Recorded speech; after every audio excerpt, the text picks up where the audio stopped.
नाज़रीन, सबसे पहले आप ये वीडियो मुलाहिज़ा फरमाएं। उसको क्या मतलब? ये सब सभी जा रहे हैं। ड्राइविंग लाइसेंस कहाँ है? मुझे बताओ क्या करो, गाड़ी चलानी आती है? हैं? पाकिस्तान में कभी ड्राइविंग लाइसेंस बनाया? नहीं बनाया, लाइसेंस नहीं बनाया। कब मिली है?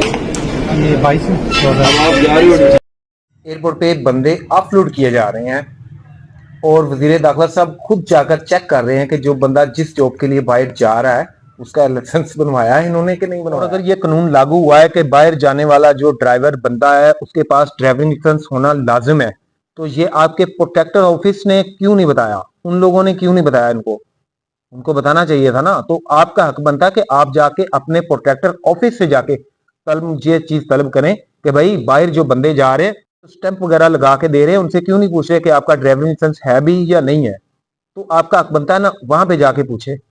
ये नहीं है कि आप एयरपोर्ट पे जाके जो बंदा मुकम्मल तैयारी करके अपनी कोई बीवी का जेवर बेच रहा है, कुछ जगह बेच रहा है, कोई कुछ बेच रहा है, कोई कुछ करके बेचारा बाहर जाने की तैयारी करता है, तो जब आप उसको एयरपोर्ट पे रोक के उस वहां पे आप उसको अपलोड कर रहे हैं, वो वापिस आ रहा है, तो उसका कितना नुकसान हुआ आपको अंदाजा नहीं है। उसकी टिकट भी गई, हो सकता है उसका वीजा भी दोबारा कैंसिल हो जाए, उसके इतने जो पैसे लगे वो तो जाया हो गए ना। तो ये चीजें तो प्रोटेक्टर ऑफिस वालों को चाहिए ना कि सब चीजें क्लियर करके फिर स्टैंप लगा के दे कि भाई आप बाहर जा सकते हो। आपका हक तो नहीं बनता ना कि आप एयरपोर्ट पे जाके लोगों को जलील करें। ये लोग वहां पे जब जाते हैं तो वो बताएं। अब ये बंदा क्या करेगा? पहले जाके ड्राइविंग लाइसेंस बनवाएगा 5,000 10,000 में, उसके बाद ये बंदा फिर प्रोटेक्टर ऑफिस जाएगा, वहां पे जाके फिर से पैसे देगा, फिर से दोबारा से स्टैंप होगी कि भाई आप जा सकते हैं। तो जनाब ऐसा जुल्म ना किया करें लोगों के ऊपर। खुदारा अगर आपने कोई कानून लागू किया होता है तो उसका जवाब अदारे से लेना होता है, अवाम से नहीं लेना होता। अवाम को अदारे ने बताना होता है कि भाई ये इशू आ रहा है, ये मसला चल रहा है। दूसरी बात भी मैं आपके नॉलेज के लिए बता चुका हूँ कि जनाब जो यहाँ से ड्राइविंग लाइसेंस बनवा के बाहर जाता भी है तो वहां जाके उसी ड्राइविंग लाइसेंस पे उसको जॉब नहीं मिलती जनाब, वहां पे जाके अलग से ड्राइविंग लाइसेंस बनवाना पड़ता है।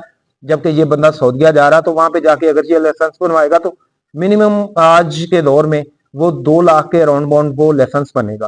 तो ये बंदा वहां पे जाके लाइसेंस बनवाए ना, क्योंकि इसने वहां पे जाके जॉब करनी है, पाकिस्तान में नहीं करनी है। तो आप अपने अदारों से पूछे। तो अब हम आते हैं नाज़रीन उस टॉपिक की तरफ कि ये अपलोड लोग क्यों किए जा रहे हैं। तो अपलोड करने का असल रीजन ये है कि इनके अपने ही बंदे इनकी वजारतों के नीचे बैठे होते हैं जो बाहर से वीजे सस्ते लेते हैं और इधर 2-2 4-4 लाख एक्स्ट्रा करके वो आगे लोगों को देते हैं। तो फिर लोग जाते हैं बाहर उनके वीजे पे। जब इनके बंदे या इनके जो एजेंट होते हैं उनके थ्रू जब बंदा जाता है तो वो प्रोटेक्टर सब पास करवा के सब कुछ करवा के एयरपोर्ट पे आके बंदे को एयरपोर्ट के अंदर धक्का मार के जाते हैं कि भाई जाओ अब बाहर। तो अगर आप किसी प्राइवेट एजेंट से या डायरेक्ट कंपनी के थ्रू आप वीजा ले लेते हैं तो आपको ये मुश्किलात होती हैं। तो जनाब हुकूमत पंजाब से भी मेरी अपील है और वजीर दाखिला मोहसिन नकवी साहब से भी अपील है कि जनाब जो सही रास्ता होता है वो अपनाया करें, लोगों को परेशान ना किया करें, अदारों से जवाब तलब किया करें। ये सवाल आपका अदारों को करना बनता है। एक मजलूम गरीब जो घर का जेवर बेचकर बाहर जा रहा उससे करना आपका सवाल नहीं बनता। जज़ाकल्लाह।